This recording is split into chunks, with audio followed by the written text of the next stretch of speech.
우리 하반기 이제 가을에 신방이 있습니다. 지금 우리 이제 지역장님들 함께 나누고 계시는데요.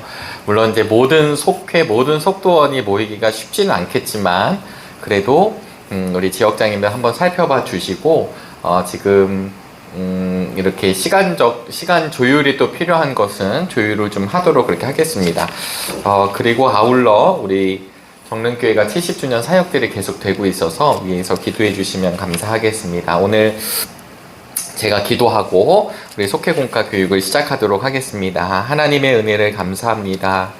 우리의 인생, 우리의 삶, 모든 것이 오직 예수 그리스도로 인하여 새롭게 열려진 삶임을 기억하며 오늘 우리 속회공과를 통해서 함께 진리를 나누고 또 우리 믿음의 공동체가 주의 말씀을 붙잡고 승리하는 역사 허락하여 주옵소서. 오늘의 모든 일정을 주님께 의탁하오며 살아계신 예수 그리스도의 이름으로 기도하옵나이다.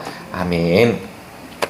네, 오늘은 40과입니다. 우리 이제 지난주 일날 우리 속회의 날을 잘 드렸고요. 여러 이제 속회의 날에 대해서 또 이렇게 좀 좋은 또 방법을 또 제시하시는 분들도 있고 또 이렇게 하면 좋겠다라고 또 얘기해 주시는 분들도 있으셨어요. 그래서 담임 목사님께서 말씀 주셨듯이 일단은 우리가 올 한 해 하기로 한 거 이제 9월 지나가기 때문에 10월, 11월, 12월까지 저희가 둘째 주일이 당회이긴 하지만 10, 11, 12 이렇게 3번 혹은 2번 정도가 남았고 또 우리 연합속회가 12월 마지막 주 혹은 그 전주 금요일 날로 한 해의 속회 여정을 마무리하려고 합니다. 그러면서 당회가 있다라고 하는 것은 또 담임 목사님을 통해서 목회 계획이 이제 또 준비가 되고 또 속회의 날이라든가 여러 저희들 속회에 대해서도 이야기하는 시간들이 있을 거거든요. 근데 이제 아시겠지만 올 한 해 저희들이 속회 공과 교육을 할 때에는 말씀에 조금 집중해서 속회 공과 교육을 하였지만 올해 저희도 1년 이렇게 해보고 내년도에 또 우리 속회 공과 교육 혹은 속회 리더 교육을 진행할 때 이제 조금 더 다양하게 또 많은 분들이 참여하실 수 있고 또 속회가 실제적으로 잘 되는 부분을 같이 연구하고 기도하고 준비하면 참 좋겠다고 여겨집니다. 그래서 저희들 이제 다음 주에 이제 복음에 나타난 하나님의 의라고 하는 40과 말씀이거든요. 로마서 1장입니다. 그래서 당분간 저희들이 몇 주에 걸쳐서 로마서 말씀을 가지고 속회공과가 진행이 되는데요. 이번 기회에 물론 우리 성경필사도 이제 마무리가 돼서 또 이제 저희가 제본을 넘기게 되거든요. 이제 이걸 만들어서 성서주일날 봉헌하게 되겠죠.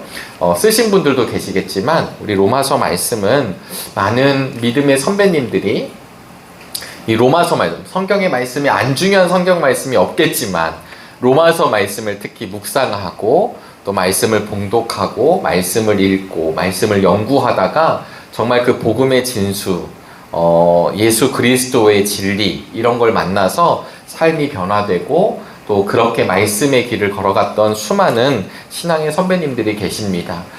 그래서 우리가 공부를 해서 로마서를 파악하는 게 아니라 바울을 통해 허락한 이 하나님의 말씀이 읽다가 쓰다가 또 우리가 깊이 묵상하다가 이 놀라운 진리를 알게 될 수 있게 되기를 주의 이름으로 축복합니다.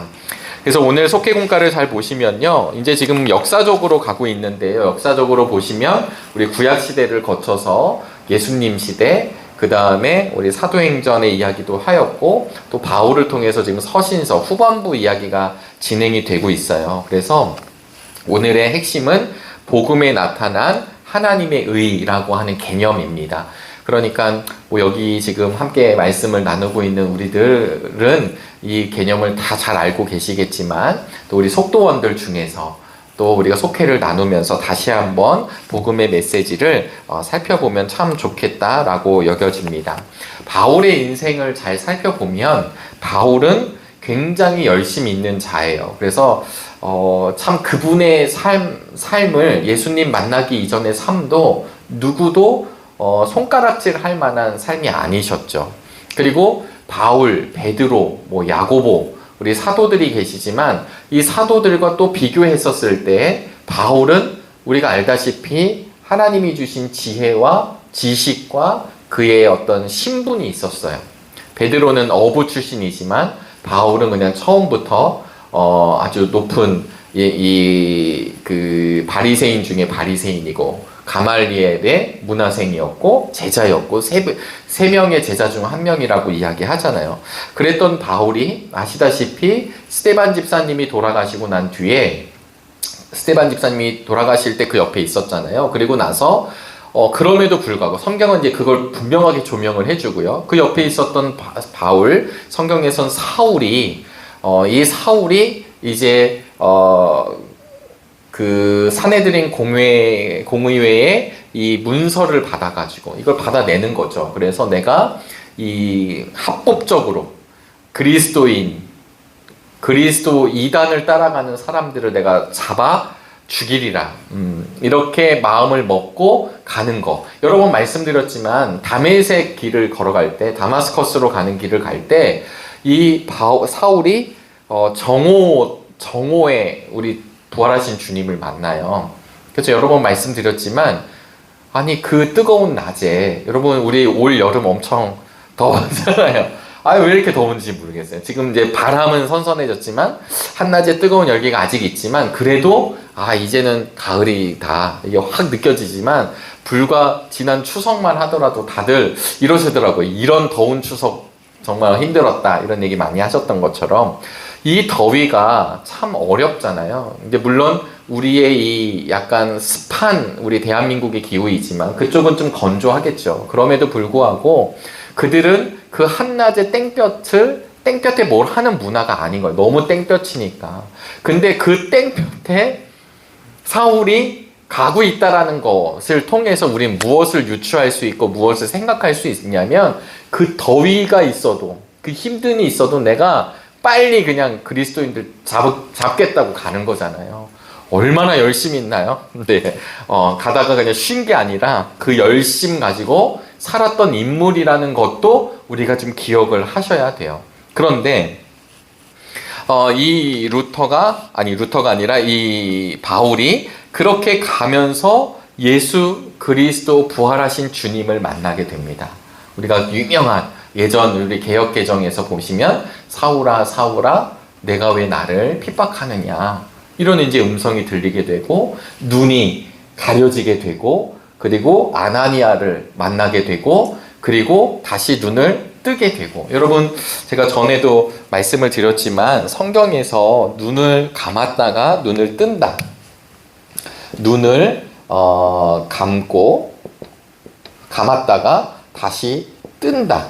그 다음에 예수님이 어떤 분들을 앞을 못 보는 예전 이제 옛날 요즘은 이제 장애인들의 인권 이런 게 있어서 소경이라는 말을 함부로 쓰지 않지만 정말 옛날 개역 한글이나 옛날에는 소경 그러니까 말 그대로 앞을 못 보던 사람이라는 거잖아요. 이 앞을 못 보던 이 사람들이 눈을 떴다. 가장 대표적인 인물이 바디메오가 등장을 합니다. 바디메오가 등장을 하는데 한번 말씀을 드렸지만 마가복음에 보시면 마가복음이 성경을 이렇게 보면 이런 식으로 돼 있어요. 그래서 갈릴리에서 예루살렘으로 가는 일정인데 요 급격한 전개가 일어나는 요 두 지점에 이 첫 번째 베세다 맹인 그 다음에 바디메오가 눈을 뜨는 이야기가 등장을 해요. 그러니까 이 이야기는 구조적으로 성경을 보면 성경 우리가 주어진 본문에서 그 안에 말씀도 있고 말씀 전체의 말씀도 있는데 이 구조적으로 보면 결국은 제자들은 눈을 뜨지 못하는데 앞을 못 보는 사람이 눈을 떴다는 얘기를 해주고 있거든요.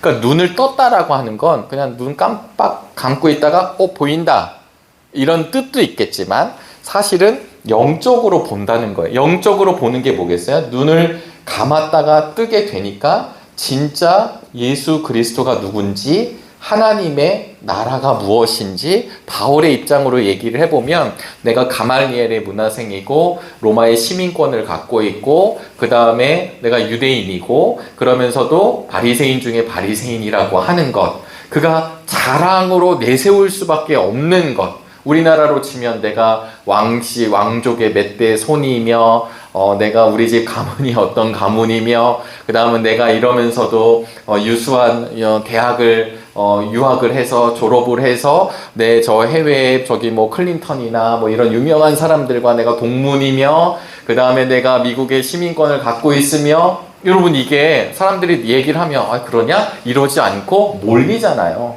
그 대학을 나왔어요?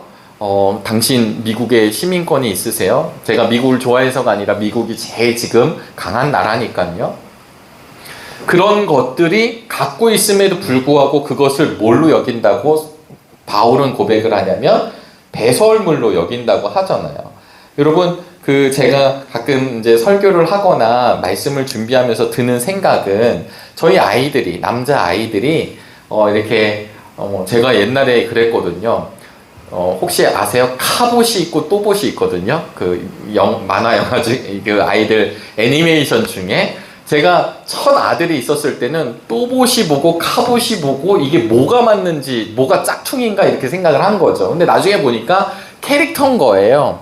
뭐 저희로 보면 마징가가 있고 그 다음에 뭐 일본의 마징가가 있고 우리는 뭐였죠? 태권브이가 있고 이런 이제 캐릭터들인 거잖아요. 그러니까 그 정도로 몰랐어요. 그러니까 아이들이 이제 처음에는 뽀로로를 보고 그 다음에 뭘 보고 뭘 보면서 점점 캐릭터가 다양해지고 점점 올라가겠죠. 아이들이 그때는 뭐 그 팽이도 사달라고 그러고 로봇도 사달라고 했던 저희 주한이 네, 지금은 어딘가에 처박혀 있는 아이들입니다. 그 로봇가. 왜 그럴까요? 더 재밌는 게 있거든요. 더 재밌는 게임의 세계도 있고, 더 재밌는 유튜브의 세계도 있고, 더 재밌는 또래 문화의 세계도 있고, 이게 저희가 이제 유튜브로 나가지만, 뭐 저희 큰아들이 볼 건 아니어서, 저희 큰아들이 5학년인데, 약간 사춘기인가 봐요. 그러다 보니까 어떤 일이 지금 벌어지고 있냐면, 우리 청년부 선생님들의 이 찬양을 보면서 아마 멋있게 느껴질 거예요. 드럼을 치시는 우리 선생님, 그 다음에 뭐 신디를 치는 우리 남자 선생님, 기타를 치는 선생님, 그 다음에 함께 야구를 좋아하고 무언가를 하는 아빠는 그러지 않는데 엄마는 그러지 않는데 교회 선생님이 같이 나랑 호흡해주고 내가 좋아하는 걸 같이 좋아하는 사람들이 있고 그리고 이런 음악을 하는 사람들이 멋있고 물론 신앙이 없는 건 아니겠지만 그 아이가 그러면 어떠냐면 같이 막내랑 앉아서 TV를 보고 있는 게 아니라 교회에 오면 선생님들을 쫓아다니고 있는 거죠. 왜요? 거기에 내 가치가 막 가고 있으니까요. 배설물로 여기는 건 지금부터 배설물로 여겨야지. 지금부터 내 학위는 배설물로 이렇게 되는 게 아니라 내가 학위도 하고 공부도 하고 내 자랑이었지만 진짜 예수님을 만나고 났더니 이게 아무것도 아니었음을 알게 되는 거죠. 왜요? 봤으니까. 이것을 아나블레포라고 합니다. 바디메오가 다시 본다라고 했을 때 이 본다라는 표현을 헬라어로 아나블레포, 다시 블레포 본다는 말이에요. 그러니까 이게 성경에서는 본다라는 의미가 눈으로 봤다라는 뜻이 아니라 진짜 그 세계를 본 거죠. 우리가 알고 있는 예언자들, 우리가 알고 있는 오늘 이 로마서를 서신을 쓴 바울도 자기의 상상력으로 이럴 것이다라고 쓴 게 아니라는 거예요. 진짜 실제 하는 하나님의 나라. 우리 오늘도 수요일이기 때문에 담임 목사님이 요한계시록 하시잖아요. 요한계시록이 요한이 생각하고 상상하고 꾸미고 막 이래서 쓴 게 아니라 보여주신 그 세계를 요한의 언어를 통해 요한이 그동안 걸어왔던 삶과 그의 삶을 통해 하나님이 이 땅에 이걸 풀어주신 거거든요. 내 생각이 아니라 허구 속에 지어낸 게 아니라 그래서 오늘 로마서 저희가 몇 차례에 걸쳐 보시겠지만 오늘 로마서 1장 특별히 16절 17절의 말씀은 루터가 종교개혁을 했을 때 루터가 확 잡은 말씀이에요. 이 말씀 때문에 그 카톨릭으로부터 종교개혁을 할 수 있었던 근간이 로마서 1장 16절 17절 말씀이 되거든요. 그래서 오늘 저희들이 속회공과 이 가을 천고마비의 계절에 또 이제 10월 달에 저희들이 이 속회공과를 하시게 될 때 제가 화요중보 기도회 때도 한번 말씀을 드렸지만 우리에게 많은 어려움이 있습니다. 그걸 극복하려고 애를 쓰지만 사실은 극복하기가 어려워요. 왜냐하면 두려움과 근심과 어려움의 영역이 내가 예상하지 못한 곳에서 오기 때문입니다. 그러나 그러나 우리가 그것으로부터 이겨내고 치유할 수 있는 힘은 어디에 있냐면, 나를 붙들어 주신 분이 주님이라는 사실을 기억할 때, 내 생명이 이런 스트레스나 이런 환경 때문에 죽고 끝나는 인생이 아니라, 그럼에도 불구하고 하나님이 나의 인생을 주님 예수 그리스도 십자가와 부활을 통해 나를 살려주셨다라는 것을 알고 있는 성도들, 알고 있는 믿음의 사람들은 그럼에도 불구하고 그 길을 간다는 거예요. 그러니까 이것이 오늘 우리에게도 속회가 나누실 때 아마 본질적이지 않을까, 근원적이지 않을까. 오늘 우리가 속회공과 교육을 하는 이유도, 우리가 예배를 드리는 이유도, 우리가 오늘 우리 수요일이었으니까 김현희 권사님 계시지만 우리 할렐루야 찬양대가 쓴 이유도, 주일날 찬양대원들이 쓰는 이유도, 선생님들이 헌신하는 이유도, 새가족위원들이 안내를 하고 새가족들을 만나는 이유도, 예배부장님 계시니까 예배를 돕는 이유도 사실은 우리의 가장 근원적인 문제이죠. 나를 살리신 예수 그리스도를 예배하고 찬양하고 그분 때문에 살아가는 것임을 고백하는 일입니다. 그러니까 교회마다 친교도 참 중요하잖아요. 근데 아시겠지만 이게 바뀌는 순간 깨지게 되어 있습니다. 왜냐하면 친교는 내가 먼저이기 때문에 그래요. 그러나 하나님이 주신 은혜와 믿음 안에서 나를 통해 사람들과의 연합과 관계를 맺는 건 그분의 힘으로 하는 거기 때문에 달라지는 거죠. 저는 우리 정릉교회가 70주년을 맞이하고 또 이제 앞으로 80주년, 90주년, 100주년, 먼 것 같지만 눈 깜빡하면 100주년이거든요. 100주년 하고, 그리고 우리 주님 다시 오시는 날까지 정릉교회가, 정릉감리교회가 전 이어질 거라고 믿습니다. 로마서는요, 오늘 우리 속회공과에 들어가기에 앞서 로마서를 보면서 우리가 조금 이해해야 되는 것 중에 하나가 있는데요. 그거는 로마 교회, 지금 이 로마서를 쓰면서 바울이 지금 로마 교회에 없는 성도들이 아니라 바울이 로마서를 서신을 쓸 때에는 이미 로마서를 쓰기 10년 전에 로마 교회가 있었습니다. 그러니까 로마서 서신을 쓰기 바로 전 10년 전에 이미 교회가 있는 거예요. 그런데 그럼 이 교회는 어떻게 태동됐을까? 정확하게는 잘 모르겠습니다. 왜냐하면 뭐 이렇게 딱 확실한 근거가 나오는 게 아니니까. 그런데 사도행전 2장 10절을 보면, 여러분 이제 사도행전 초창기는 뭐가 되겠어요? 예수님이 돌아가시고 부활하시고 성령을 보내주시잖아요. 그리고 나서 너희가 성령의 권능을 받아 이제 이렇게 땅끝까지 가게 된다는 사도행전 1장 8절 주제 말씀이 있고 2장입니다. 이게 이제 오순절 마가의 다락방 얘기가 나오죠. 그러니까 이 오순절은 유월절과 무관하지 않거든요. 그러니까 유월절이 되면 디아스포라 유대인들, 흩어져 있는 유대인들이 예루살렘 성전으로 오게 돼 있어요. 오고 나서 오순절은 50일 뒤거든요. 6월절이 있고 난 뒤에. 근데 이때 당시에 흩어져 있었던 디아스포라였던 유대인들이 왔잖아요. 왔는데 오순절 성령 충만의 사건이 일어났어요. 베드로가 설교했어요. 몇 명이 회개를 하나요? 3,000명이 회개를 하잖아요. 그러면 여기서 3,000명은 보통 그 당시에는 숫자를 남자, 여자, 아이들까지 다 셌을까요? 남자만 셌을까요? 남자만 센 거죠. 그러니까 3,000명이라는 숫자는 진짜 3,000명이라기보다는 어마어마한 숫자가 성령의 능력으로, 베드로가 너무 뛰어난 게 아니라 베드로를 통해서 선포가 되어진 거죠. 그러나 반대도 있다고 말씀드렸어요. 스데반 집사님은 설교하시고 돌맞아 돌아가시는 겁니다. 만약에 그 복음을 안 듣는 사람도 있는 거니까. 그런데 디아스포라 유대인들 중에 그 말씀을 듣고 누군진 모르지만 다시 돌아갔을 것이다. 그래서 로마 교회가 이미 세워졌을 것이다 라고 하는 추측이 있고요. 또 하나는 로마라고 하는 지역 자체는 어디 변두리인가요? 세계의 중심인가요? 세계의 중심이었죠. 그 당시는.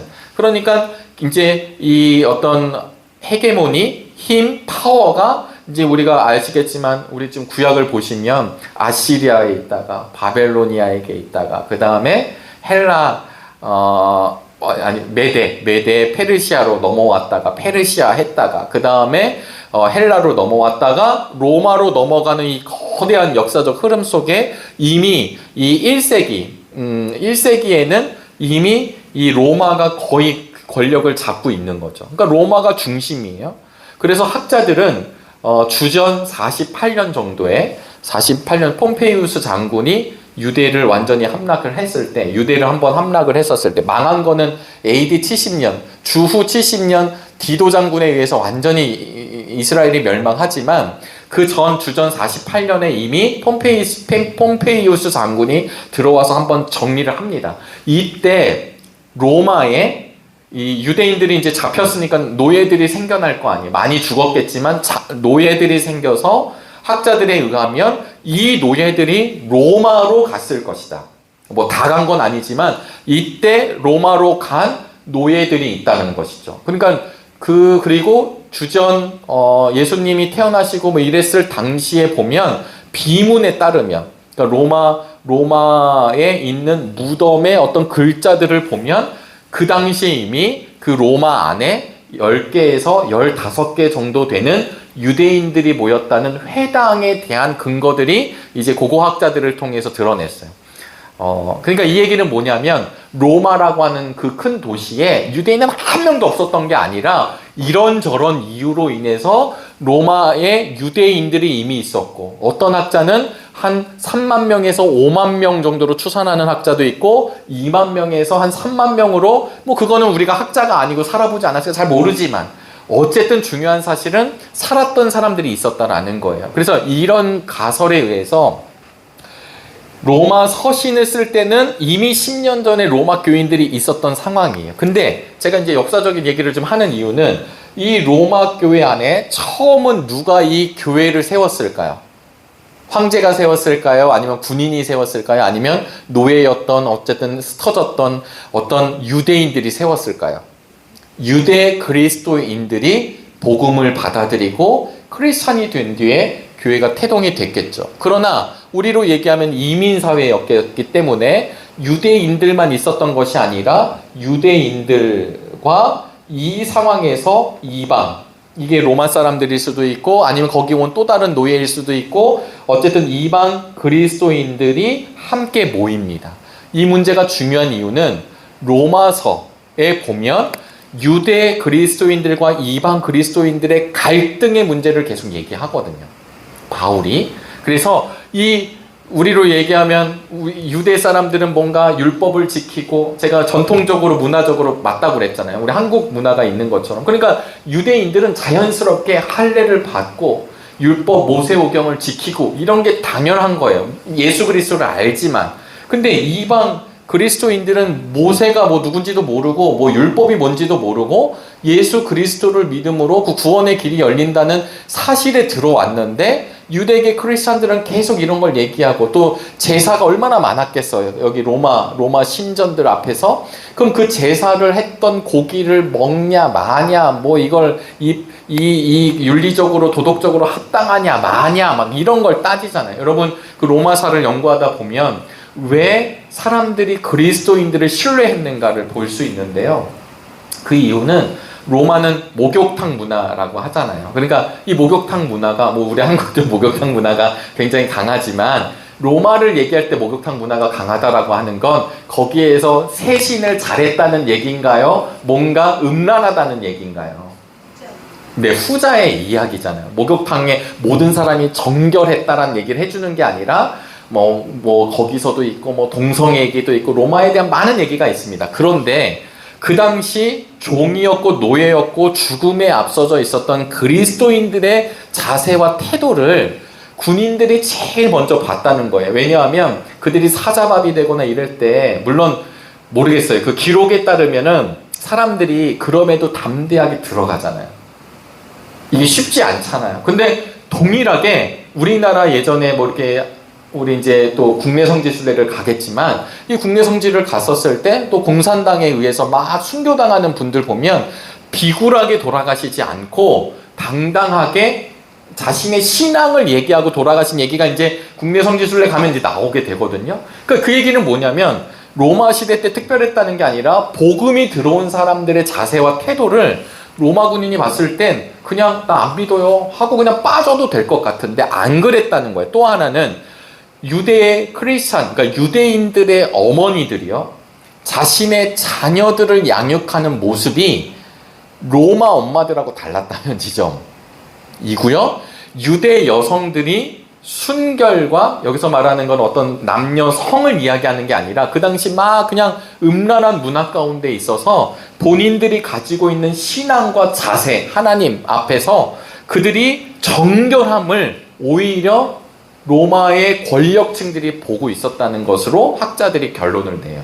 그럼 그 얘기가 뭐냐면 나중에 이 로마가 가장 밑에 사람들이 막 이런 게 아니, 이렇게 뭐 그 구원받고 막 이 밑에서부터 막 복음의 역사가 일어난 게 아니라 로마는 철저하게 위에 권력이 있는 사람들에게 복음이 먼저 막 들어가거든요. 그것을 설명할 수 있는 일이 바로 이 유대인들, 유대 크리스찬들의 그 가정, 그 다음에 그들의 확고한 복음적 삶이었습니다. 그런데 이 유대와 이방인들이 서로 다툼이 있었다라는 것을 전제하고 있고요. 세 번째는 클라우디스 칙령이 49년에 발표가 돼요. 클라우디스 칙령은 뭐냐면 유대인들을 추방하는 게 예수님이 태어나신 게 0년이니까 기원 후 49년에 클라우디스 칙령이 발표가 되는데, 이 클라우디스 칙령이 발표가 되니까 교회가 세워졌지만 유대인들이 추방을 당해요.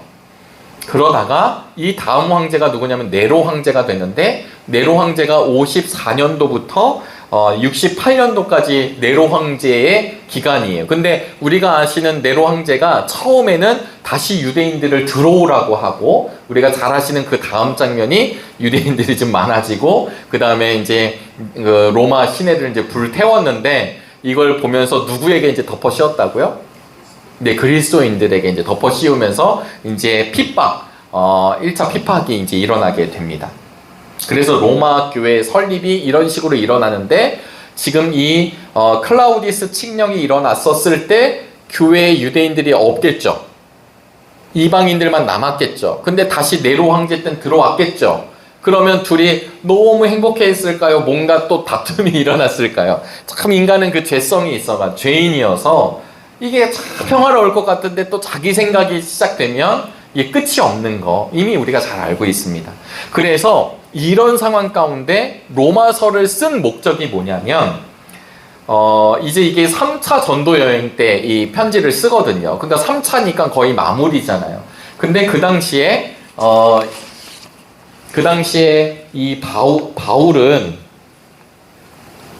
세계 지도가 이렇게 있으면요.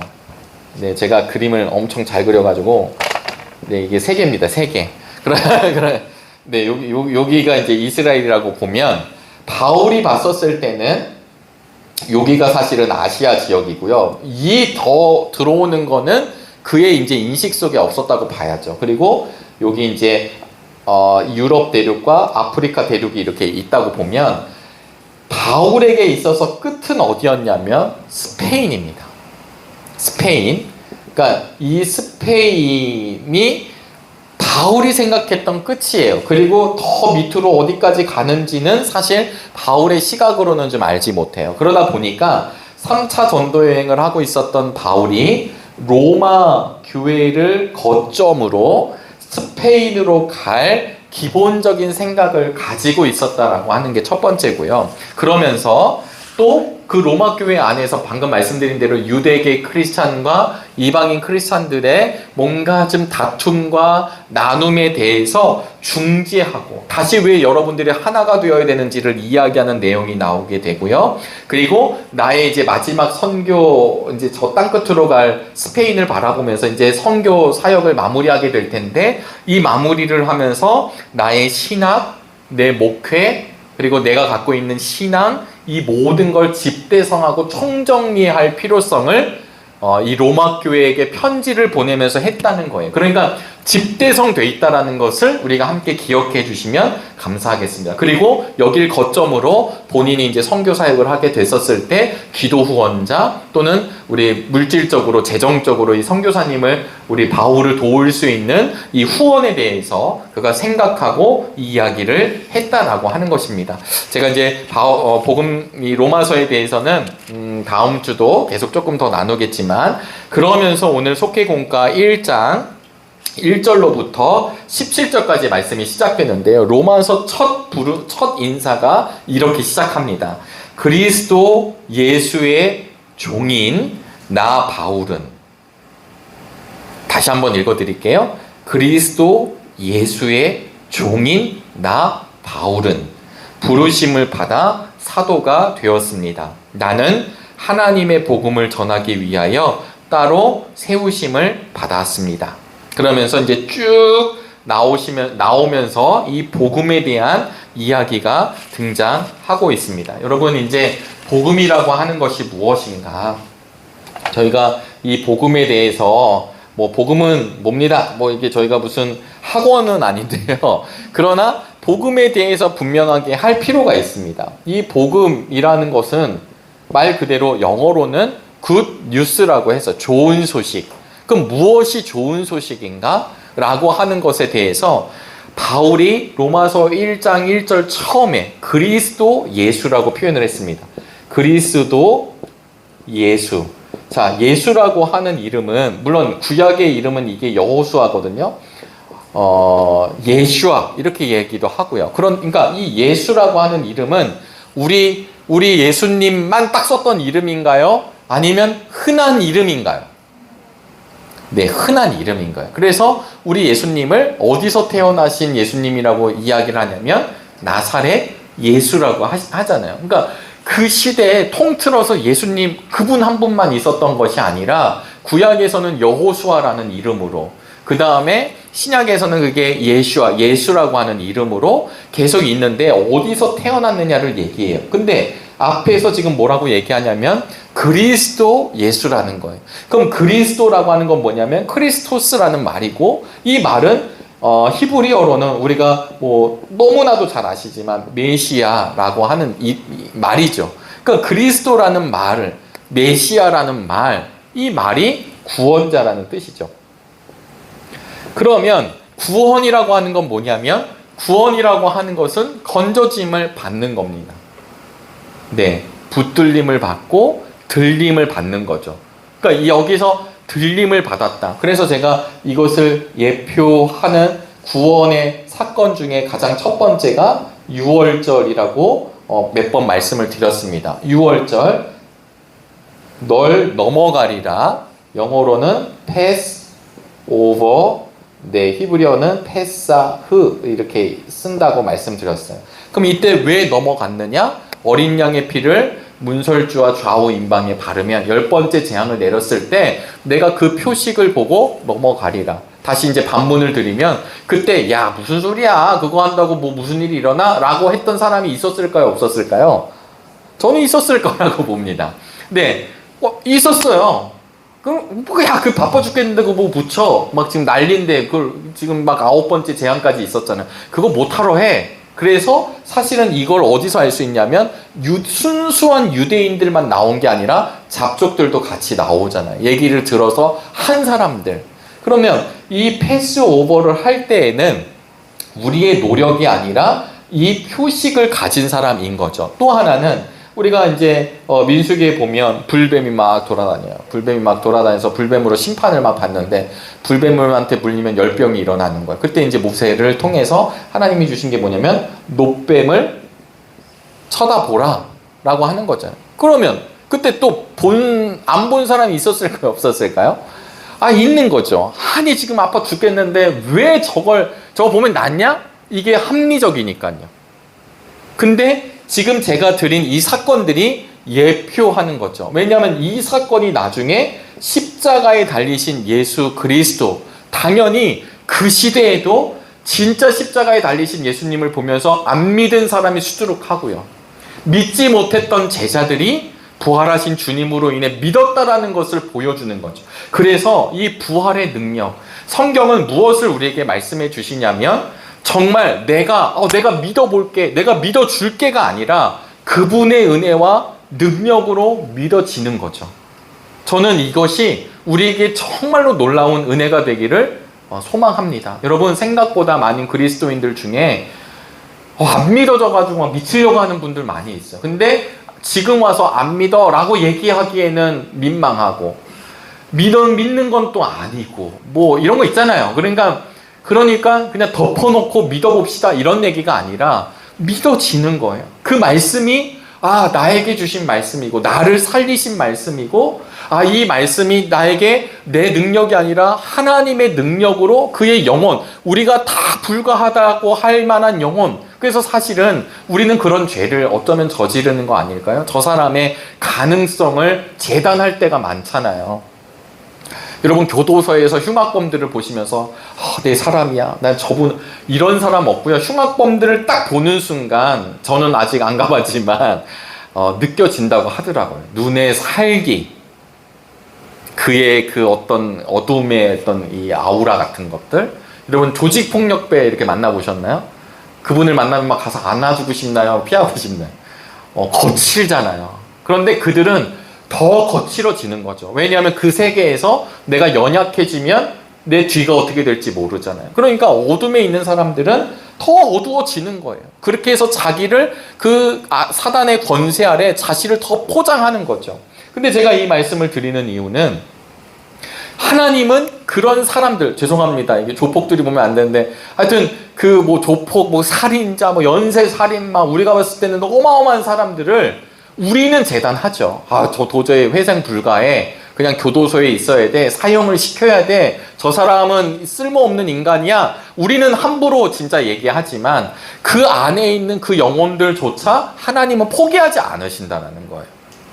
그래서 교정 선교회도 있고, 그냥 바보같이 또 거기 가가지고, 모르죠, 그 사람이 회개를 하는지 안 하는지는 모르지만 포기하지 않는 또 다른 영역들, 선교사님들도 마찬가지 아닐까요? 저 미개한 족속들, 민족들이라고 평가하던 시대에 하나님의 은혜로 선교사님들이 오신 거죠. 굳이 지금 생각해보면 문명의 발달을 누렸던 선교사님들이 한번 해볼까라고 해서 오셨을까? 저는 그렇게 생각하지는 않습니다. 물론 왔다가 막 가신 분들도 있으시고, 뭐 중간에 포기한 분도 있겠죠. 그러나 그분들의 인생이 그렇게 끝나지 않고 또 다른 역사로 갔던 것처럼, 결국은 왜 그런 일이 일어나냐면, 복음, 예수 그리스도, 우리의 구원자가 되시는 분이 예수님이시라고 하는 것이 복음이라는 사실이에요.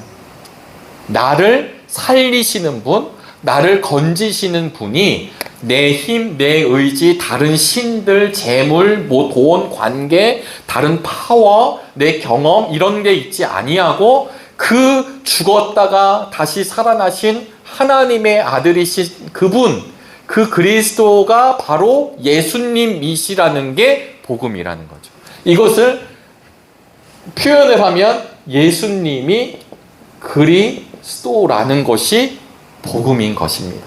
그래서 말씀의 능력이 있다라고 하는 건 우리가 좋은 말로 해결을 해주는 게 아니라, 사람의 말, 특별히 우리가 어려움을 경험하면 사람이 위로해 주잖아요. 때로는 어떤 사람이 나에게 없는 게 서운할 때도 있고 속상할 때도 있고, 그러나 정말 나를 위로해 주시는 분은 성령님이시죠.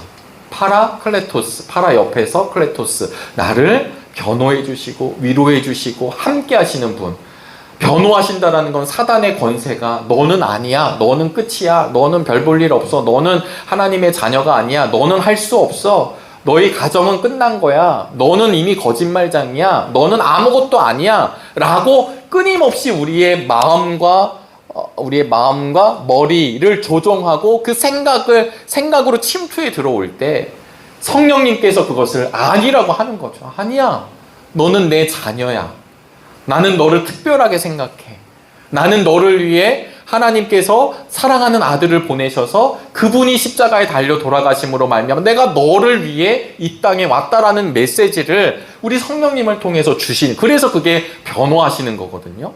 그러니까 이 복음, 오늘 바울이 로마서의 이런 배경을 가지고 쓸 때 내가 그리스도 예수의 종이라고 표현을 합니다.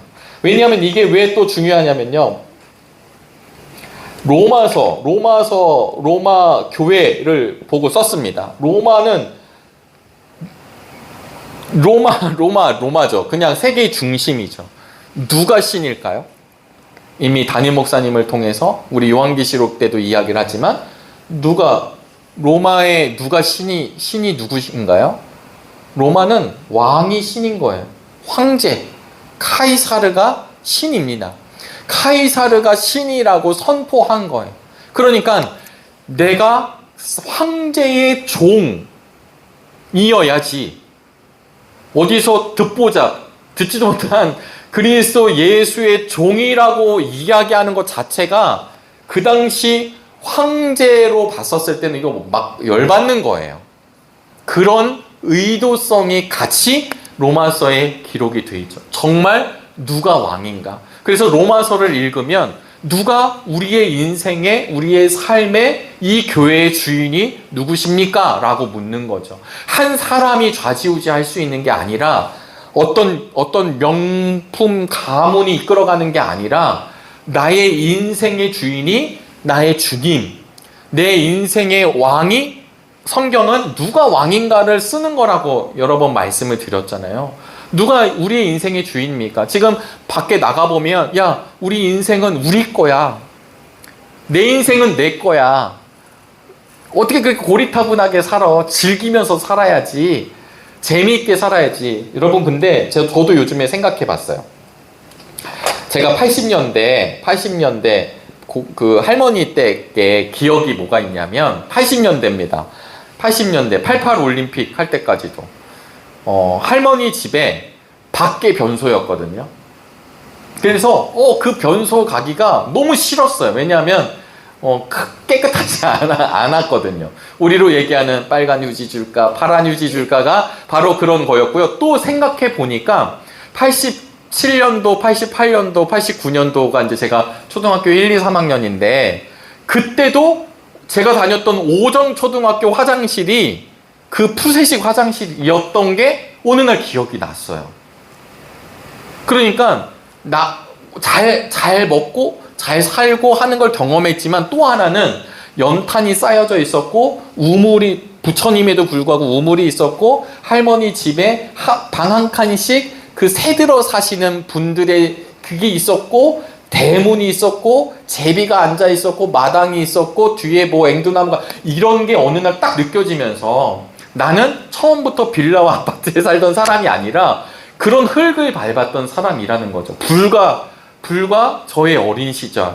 그러니까 80년대를 초등학교, 90년대 초등학교, 중고등학교를 했었을 때 제가 요즘 놀래는 게 뭐냐면 서울 사투리 이런 거 보면 너무 당연하게 그 시대 분명히 말을 했을 건데 지금 와서 서울 말 들어보면 그 서울 사투리라고 쓰면서 약간 억양이 있는 것을 요즘 젊은 이렇게 미디어들에서 얘기해요. 그러니까 그 시대상이 반영이 되는 거죠. 근데 제가 이 80년대 이야기를 드렸던 이유는 뭐냐면 우리에게 그런 시대가 있었을 때에도 그리고 그 시대가 지나가면서 우리는 그 시대 때는 어르신들이 금방 환갑, 저 기억에도 환갑잔치, 칠순잔치 뭐 이런 게 그다음 백일잔치, 돌잔치. 근데 지금은요 이제 흐트러졌죠. 이거는 그냥 이거 내세우면 좀 그렇고 가족들끼리 소소하게 가는 거. 이유는 수명이 짧았기 때문이에요. 어르신들도 지금 어떤 광고를 보시냐면 노후에 대한 이야기를 끊임없이 들으시죠.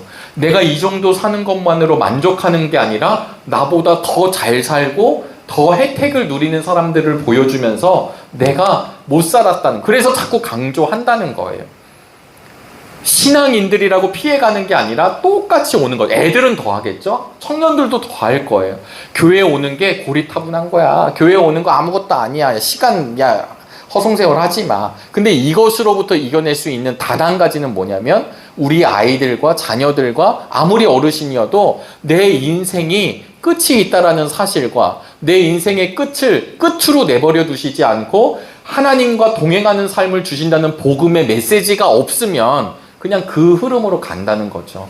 이 로마 교회 안에서 그 당시에 자신의 인생을 책임져 주는 사람은 누구냐면 카이사르 황제라는 거예요.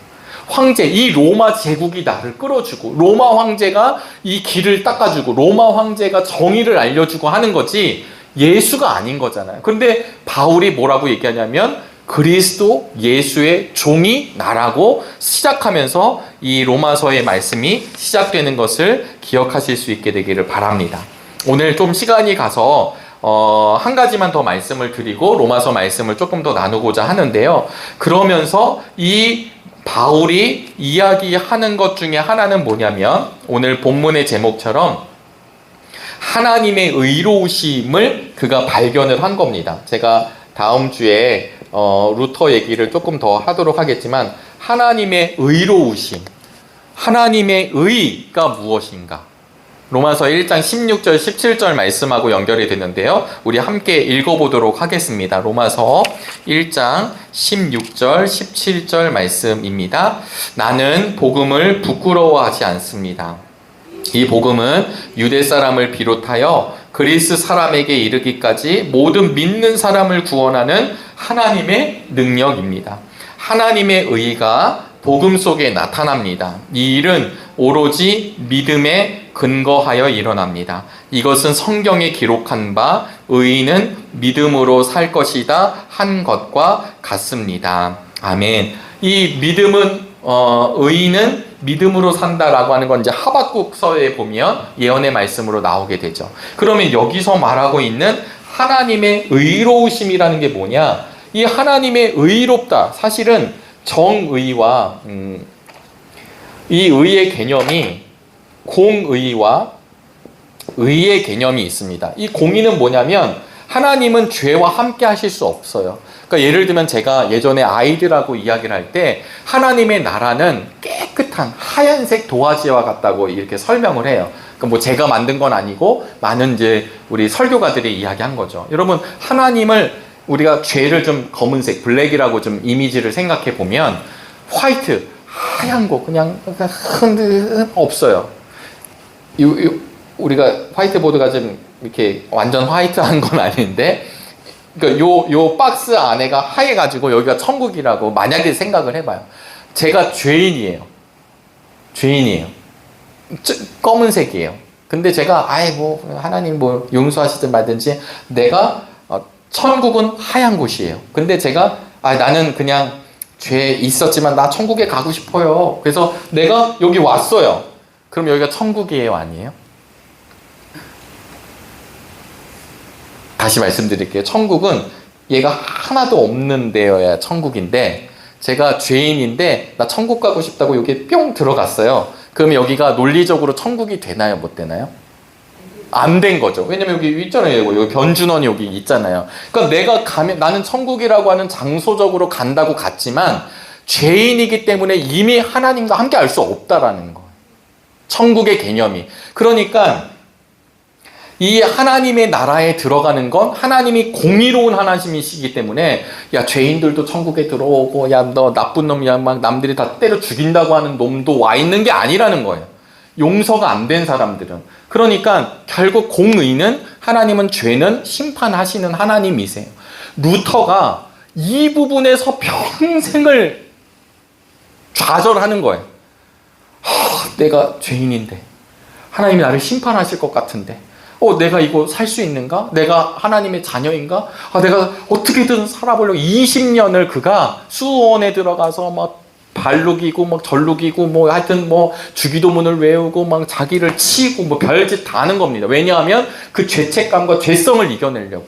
그런데 어느 날 1장 16절 17절에 있을 때 하나님의 의를 발견하게 되는 거예요. 이 의가 뭐냐면 하나님의 신실하심입니다. 이걸 좀 의역하면 하나님이 신실하시다라고 하는 건 뭐냐면 하나님이 변함이 없으시다라는 거예요. 그래서 하나님이 우리를 하나님의 사랑으로 그 다함 없는 사랑으로 예수 그리스도 이 그냥 끝나야 되는 세상, 도대체 희망이 없는 세상, 소망이 없는 세상 가운데 그럼에도 불구하고 사랑하는 영혼들을 위해 자신의 독생자까지 주시는 하나님의 신실함이 하나님의 의. 그래서 하나님의 의는 관계에 대한 문제입니다. 내가 오늘 예를 들면 다시 말씀드리지만 오늘 헌금도 잘하시고 새벽 기도도 한 번도 안 빠지시고 주일날 주일 성수도 다 하셨고 봉사도 여러 개 하셨고 그렇기 때문에 하나님이 어여삐 여기신 것이 아니라 그건 바뀌는 거죠. 하나님의 사랑을 경험했기 때문에 하나님의 사랑을 내가 사실은 내 생명을 드려야 되지만 이 생명 같은 제물로 하나님께 올려드리고 내가 내 시간을 다 내 걸로 써야 되지만 그 시간 중에 일부러 하나님을 향해 봉사를 하는 거고 그리고 내가 하나님을 향해 예배자, 다른 시간을 구별하는 예배자가 되는 이유는 구원하신 주님에 대한 찬양과 감사로 예배를 하는 거죠. 예배를 했기 때문에 구원을 받는 것이 아니라 그러니까 이 하나님의 의로우심이 관계적인 것을 루터가 깨닫게 되었을 때 칭의가 나오는 겁니다. 하나님이 우리를 지금 변준원 너 잘못한 거 지금 한 20가지가 있는데 그거 다 하고 와야지 이런 게 아니라 잘못한 게 있었지만 그보다 더 큰 하나님의 사랑의 관계를 깨달은 그 사람이 하나님 앞에 엎드려지고 그 사랑을 받아들였을 때 내가 너를 의롭다 여기신다는 거죠. 칭의의 개념이 그냥 의롭다고 해줄게가 아니라 그 사랑을 받아들인 그래서 이 공의의 하나님, 의의 하나님에 대한 개념이 이 말씀이 이 루터가 씨름하다가 풀린 거예요.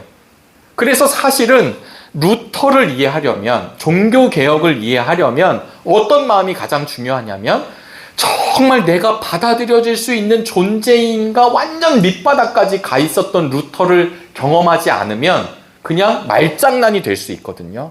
그래서 오늘 그 루터가 다음에 제가 조금 더 설명을 드리겠지만 하나님의 의로우심, 하나님의 사랑을 포기하지 않으신 하나님, 언약적인 사랑, 결국 그것이 가장 집대성되고 표현된 게 십자가 사랑이죠.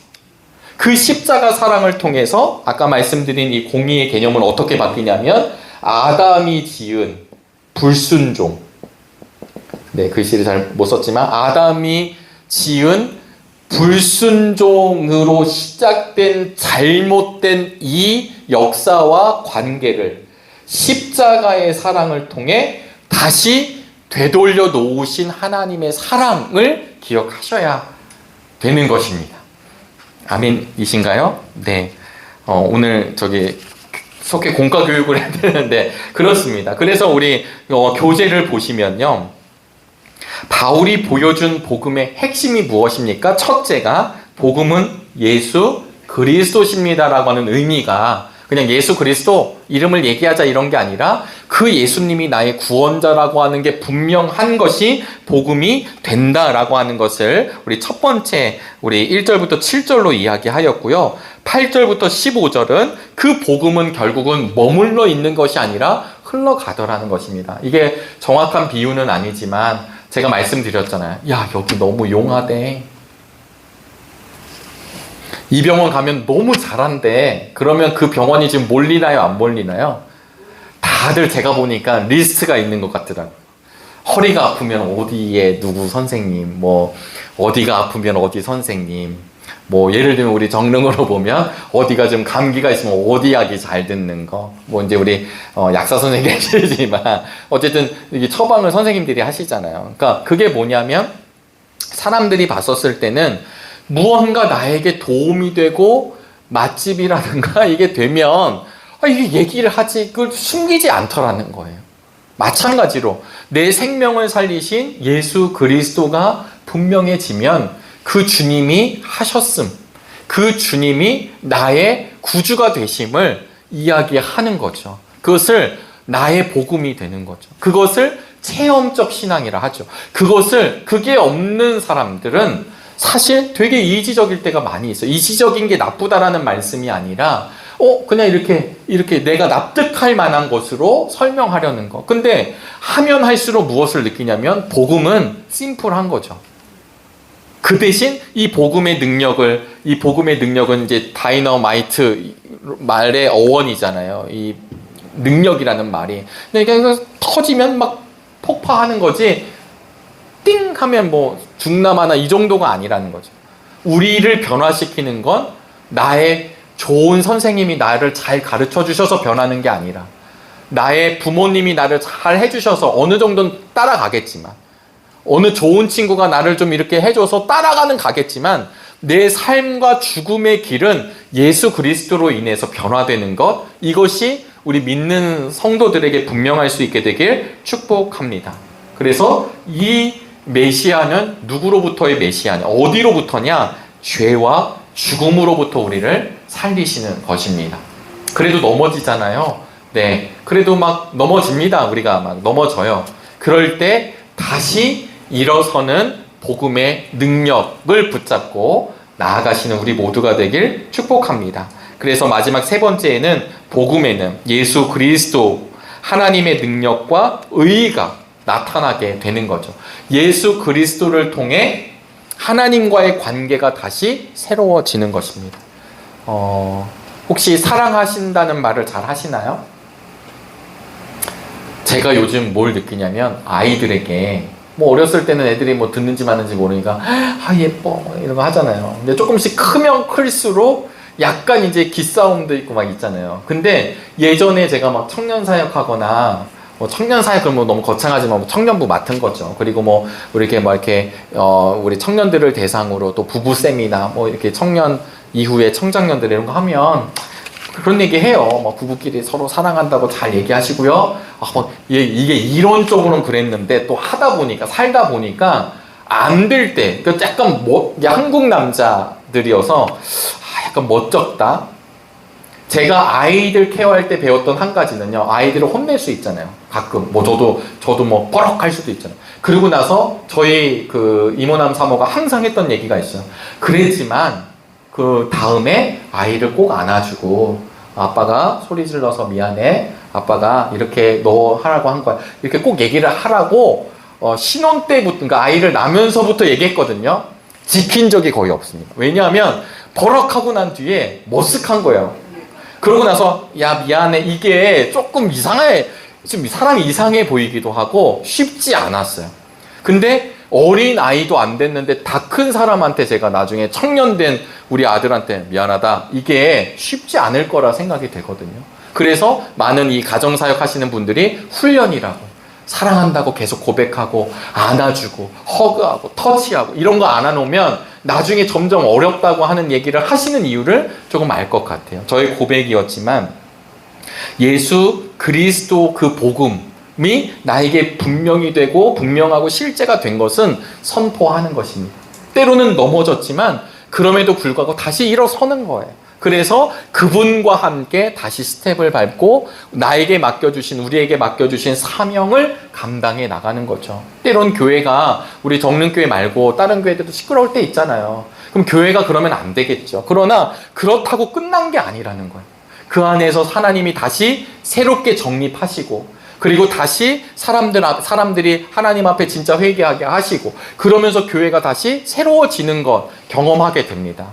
물론 그러지 않고 계속 하나님의 은혜 가운데 사랑 가운데 과하면서 하는 게 더 좋겠죠. 그러나 실패했다고 우리가 넘어졌다고 낭망할 것이 아니라는 것을 기억하실 수 있게 되기를 바랍니다. 앞으로 로마서 말씀이 계속되면서 조금 더 말씀을 함께 나누겠고요. 우리 묵상해 보시면 복음이신 예수님에 대한 나의 신앙 고백 무엇이 있는지 우리 속도원들 한번 나눠주시면 좋겠습니다. 복음의 손과 발의 사명을 감당하고 있는지, 복음의 능력, 예수 그리스도의 능력을 경험한 적이 언제인지, 여러분 기도하다가 예수님의 이름을 이야기할 때 또 예수님 때문에 내 삶이 변화가 된 거, 이런 뭐 어떤 사람에게 큰 것도 있고 어떤 사람은 아주 작은 문제일 수도 있지만 그거는 우리에게 따질 것이 아닌 것 같고요. 그런 체험을 우리 속회별로 나눠주시면 참 감사하겠습니다. 아울러 우리 정릉감리교회가 이번 주에 성경 필사를 쓰는 걸 마감하고 또 10월 월삭, 그 다음에 우리 지역별 신방, 그 다음에 국내 성지순례, 네, 음악회 전시회 그냥 막 갑니다. 얼마나 행복해요. 막 가니까. 그래서 그렇게 가다 보면 한 해가 지나갈 거라 생각이 되고요. 그러면 우리가 또 하나님의 은혜와 능력으로 2025년도가 또 기대가 되고 그렇게 함께 나아가시게 되길 소망합니다. 오늘 좀 길어졌지만 제가 기도하고 마치도록 하겠습니다. 하나님, 우리는 아무것도 아니지만 복음이신 예수 그리스도로 인하여 생명 얻게 하시고 하나님 나라의 백성으로 살게 하심을 감사합니다.